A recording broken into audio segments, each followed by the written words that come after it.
La mort laisse des traces, parfois visibles, parfois invisible, mais toujours présente. Et aujourd'hui, on ne va pas forcément parler d'un sujet joyeux. Parce que le 30 avril prochain devrait normalement sortir Les Linceuls de David Cronenberg. Et je dis normalement, puisque le film initialement prévu pour janvier a déjà été décalé. On n'est donc pas à l'abri d'un nouveau report. En tout cas, avec ce film, David Cronenberg, réalisateur de La Mouche, A History of Violence, Crash ou encore de mon petit préféré, Le Festin nu, s'attaque une fois de plus à notre rapport au corps et à la mort. Il explore ici le deuil sous un angle aussi intime que troublant, puisant directement dans son propre vécu après le décès de sa femme. Dans Les Linceuls, Karch, interprété par Vincent Cassel, est un homme brisé par la perte de sa femme. Pour tenter de surmonter son chagrin, il met au point une technologie révolutionnaire permettant d'observer en direct la décomposition des corps enterrés. Mais ce qui devait être un moyen de rester en contact avec les morts devient une obsession malsaine, brouillant la frontière entre le monde des vivants et celui des disparus. Et lorsque des événements étranges viennent perturber ces images funèbres, Karch se retrouve confronté à une présence qu'il ne peut expliquer. Avec Les Linceuls, Cronenberg interroge notre rapport à l'image de la mort. Jusqu'où sommes-nous prêts à aller pour ne pas oublier? Et que se passe-t-il lorsque le deuil devient une prison, une boucle qui refuse de se refermer? Ces questions traversent également de nombreux films d'horreur et de fantastique, où le deuil ne se limite pas à une douleur intérieure, mais se matérialise sous différentes formes, visions, traumatismes, rituels ou encore des fantômes. Dans cette vidéo, on va donc explorer, à travers 5 films, la manière dont le cinéma rend le deuil visible, presque palpable, comme une cicatrice qui refuse de s'effacer. Et on commence notre plongée dans le deuil avec Ne vous retournez pas, ou Don't Look No en VO, sorti en 1974. Dans ce film, John, joué par un Donald Sutherland toujours aussi charismatique et moustachu, et sa femme Laura, interprétée par Julie Christie qu'on a pu voir dans Le Docteur Zhivago, tentent de surmonter la mort tragique de leur fille, Christine. Pour essayer d'aller de l'avant, ils s'installent à Venise, où John va travailler à la restauration d'une église. Mais alors que Laura se rapproche de 2 sœurs médiums, affirmant que Christine cherche à entrer en contact avec eux, John, lui, reste sceptique. Pourtant, il commence lui aussi à voir d'étranges apparitions dans la ville, une silhouette vêtue d'un manteau rouge identique à celui que portait sa fille le jour de sa mort. Peu à peu, son rationalisme vacille, alors que le couple se retrouve pris dans un labyrinthe de visions et de fatalité. Ce qui fait la force de Don't Look No, c'est son ambiance unique. Nicholas Roeg, le réalisateur, aussi connu pour L'homme qui venait d'ailleurs avec David Bowie, joue sur une mise en scène fragmentée et troublante. Le temps et l'espace semblent se brouiller en permanence et son montage elliptique donne une impression de destin inévitable, notamment dans la scène d'ouverture déchirante et dans la fin qui est juste inoubliable. Et puis il y a Venise, qui devient ici une ville fantomatique, labyrinthique, presque cauchemardesque, à 1000 lieues de son image romantique habituelle. Le film ne repose pas sur du surnaturel tape à l'œil, mais sur une angoisse bien plus insidieuse, celle du doute, de la paranoïa, et de cette impression persistante qu'un détail nous échappe. Alors oui, certains passages ont un peu vieilli, le rythme contemplatif peut déconcerter, surtout si on est habitué à des montages plus nerveux, et il y a aussi cette scène de sexe qui arrive un peu de nulle part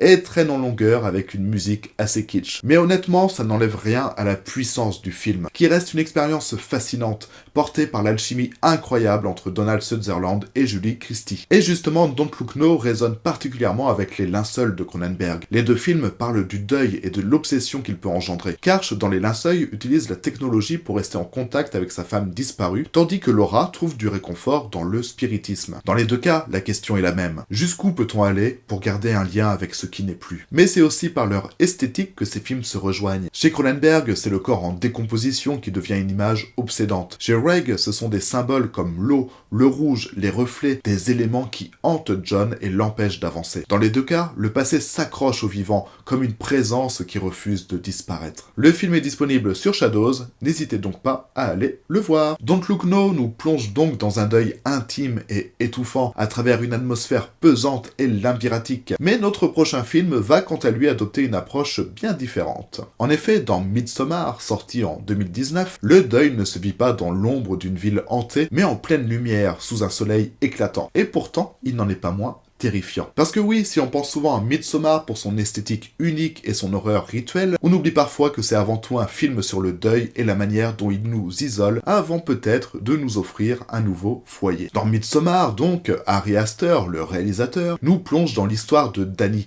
interprétée par une Florence Pugh magistrale, qui vient de subir une tragédie inimaginable. Après la mort brutale de sa famille, elle se retrouve émotionnellement perdue et s'accroche à son petit ami Christian, un mec aussi lâche qu'indifférent à sa souffrance. Alors qu'elle peine à surmonter son chagrin, elle accepte de l'accompagner, lui et ses amis, dans un petit village suédois où se déroule un festival ancestral célébré tous les 90 ans. Mais ce qui commence comme un voyage anthropologique sous un soleil perpétuel va lentement se transformer en cauchemar. Car au sein de cette communauté, aux rites étranges, le deuil, la souffrance et le renouveau prennent une forme bien plus radicale qu'elle ne l'aurait imaginé. Et franchement, Midsommar, c'est un chef-d'œuvre. Ari Aster y déconstruit les codes du film d'horreur pour nous offrir un cauchemar en plein jour, où l'angoisse naît non pas des ténèbres, mais de la lumière. La mise en scène est d'une précision hallucinante. Chaque plan est pensé comme une peinture, avec une symétrie oppressante et une attention maniaque aux détails. Les motifs floraux, les peintures murales qui annoncent le destin des personnages, la caméra qui bascule lentement, tout ça contribue à une atmosphère unique, hypnotique et profondément malaisante. Mais ce qui rend Midsommar aussi puissant, c'est son propos. Ce n'est pas juste un film sur une secte païenne chelou, c'est une descente émotionnelle brutale, une exploration du deuil et de la solitude. Dani est seule dès le début, étrangère à son propre entourage, enfermée dans une relation toxique où son chagrin est minimisé. Et c'est là que le film devient terrifiant. Il nous force à nous demander si cette communauté, avec ses rites atroces mais sa compassion affichée, est vraiment pire que l'indifférence du monde extérieur. Et c'est aussi là que Midsommar rejoint les films qu'on a évoqués jusque-là. Comme Don't Look Now, il traite du deuil comme d'une expérience sensorielle, où les visions et les symboles hantent les personnages. Comme les linceuls, il questionne notre manière de ritualiser la mort et d'y faire face. Doit-on l'affronter seul, comme John ou Karch, ou s'abandonner à un collectif, quitte à en perdre son identité? Dans ces films, le deuil n'est pas juste un sentiment, c'est une transformation, parfois libératrice, parfois destructrice. Et dans le cas de Dani, c'est peut-être un peu les deux. Et le film est disponible en VOD sur Univers Ciné, entre autres. Voilà, si Midsommar explore le deuil à travers un rituel collectif écrasant, le film australien Lake Mungo, réalisé par Joel Anderson et sorti en 2008, va quant à lui adopter une approche plus intime et troublante, en plongeant dans les fantômes du passé, au sens propre, comme au figuré. Présenté sous la forme d'un faux documentaire, le film suit la famille Palmer dévastée par la mort soudaine de leur fille Alice, noyée dans un lac lors d'une baignade. Alors qu'ils tentent de faire leur deuil,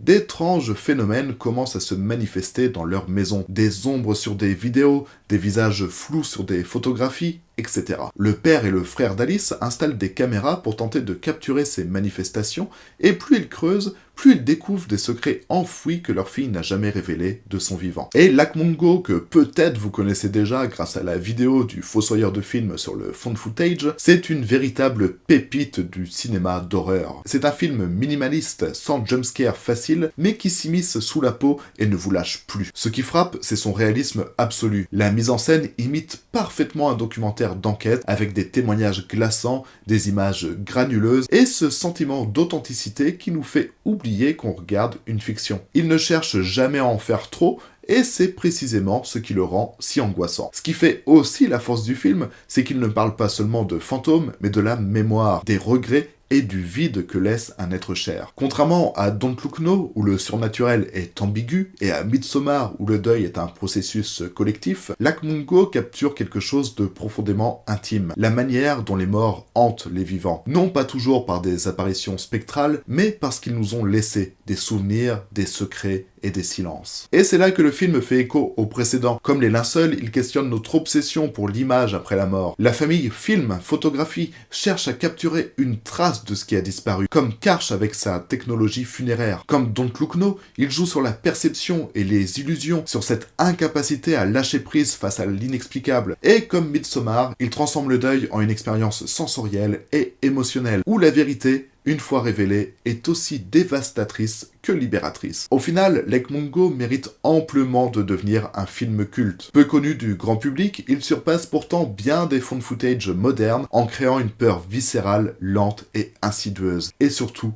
terriblement humaine. Le problème, c'est que le film n'est pas évident à trouver, du moins par des voies légales. Il y a bien un très beau Blu-ray qui est disponible chez l'éditeur anglais Second Sight, mais il n'y a aucun sous-titre et encore moins de doublage en français. Mais toutefois, si vous maîtrisez la langue de Shakespeare, et ce même si elle est bien molestée par l'accent australien, eh bien n'hésitez pas à vous procurer ce film. Et après avoir exploré le deuil à travers les images troublantes et la tension psychologique dans Lake Mungo, on s'aventure désormais dans un terrain bien plus étrange et visuellement déstabilisant avec La Casa Lobo. Si Lake Mungo joue sur l'ambiguïté entre le réel et le surnaturel, La Casa Lobo va encore plus loin en mélangeant animation et horreur, créant un monde où la déformation de la réalité est totale et viscérale. Là où le deuil prend une forme plus tangible, plus déformée, presque organique, ce film chilien nous plonge dans un univers de stop motion où la maison elle-même devient un personnage et un reflet du traumatisme. La Casa Lobo est un film chilien de Cristobal León et Joaquín Coxina, sorti en 2018, où une jeune fille nommée Maria,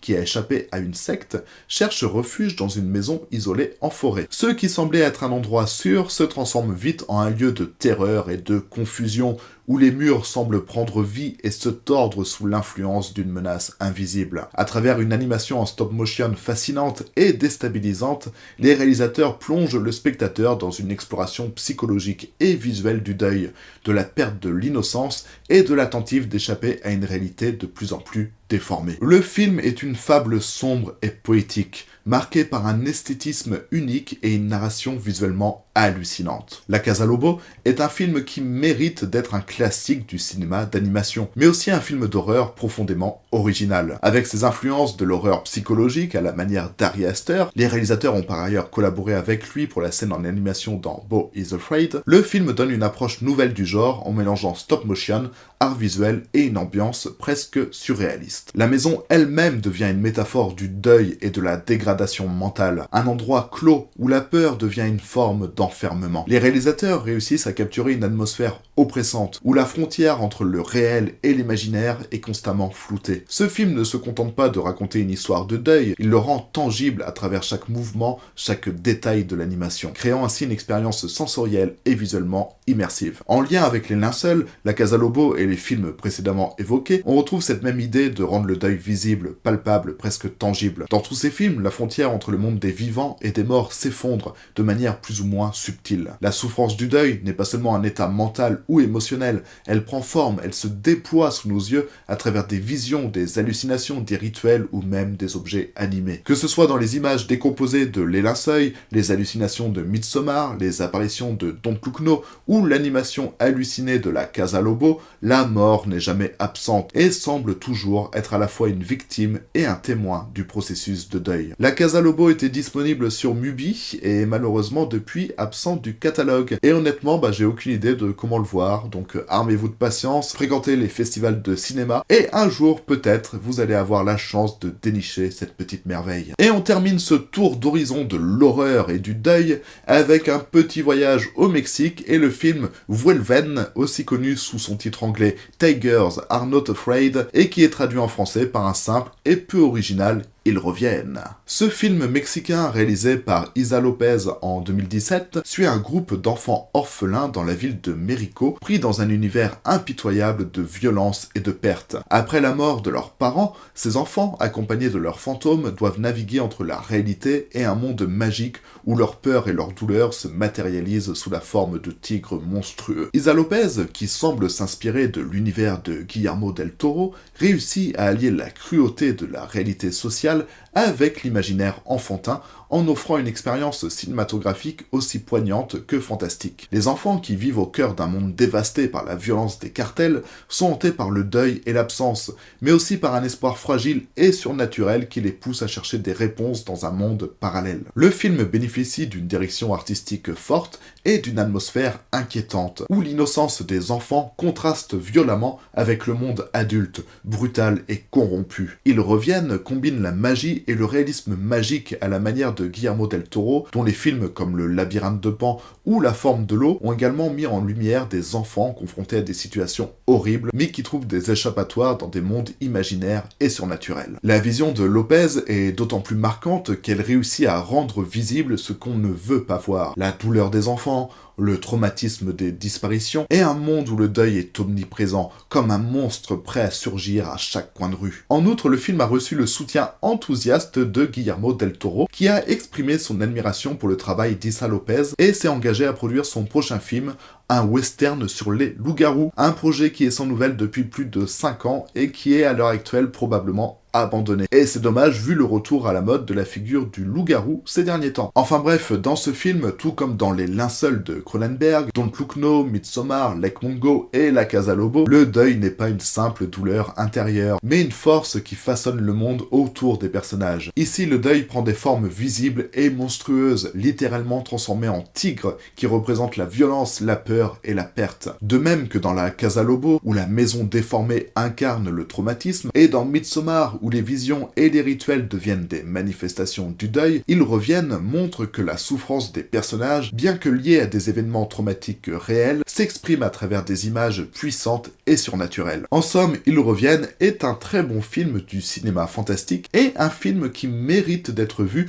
pour tous ceux qui apprécient le cinéma de Guillermo del Toro. Et vous êtes nombreux. Et cette fois, vous avez de la chance, parce que le film est facilement trouvable en VOD. Et voilà, on a fait le tour de cette sélection de films où le deuil prend une forme visible et palpable, que ce soit à travers des visions, des fantômes ou même des créatures monstrueuses. Que ce soit avec la technologie obsédante de Les Linceuls, les apparitions perturbantes de Don't Look No, la douleur déformée et sensuelle de Midsommar, l'ambiguïté surnaturelle de Lake Mungo, l'univers étrange de La Casa Lobo ou la magie sombre de Ils reviennent, chacun de ces films nous rappelle que la perte et le chagrin ne se limitent pas à une douleur intérieure. Ils se manifestent, prennent forme et parfois nous poursuivent sous des apparences qui vont bien au-delà de ce qu'on pourrait imaginer. Dans tous ces films, le deuil devient un voyage, une quête pour comprendre, accepter ou parfois fuir une réalité trop cruelle. Et c'est ce qui les rend si poignants et fascinants. Ils nous confrontent à nos propres peurs et à la manière dont on essaie de donner forme à l'invisible. Peut-être que les morts ne reviennent pas vraiment,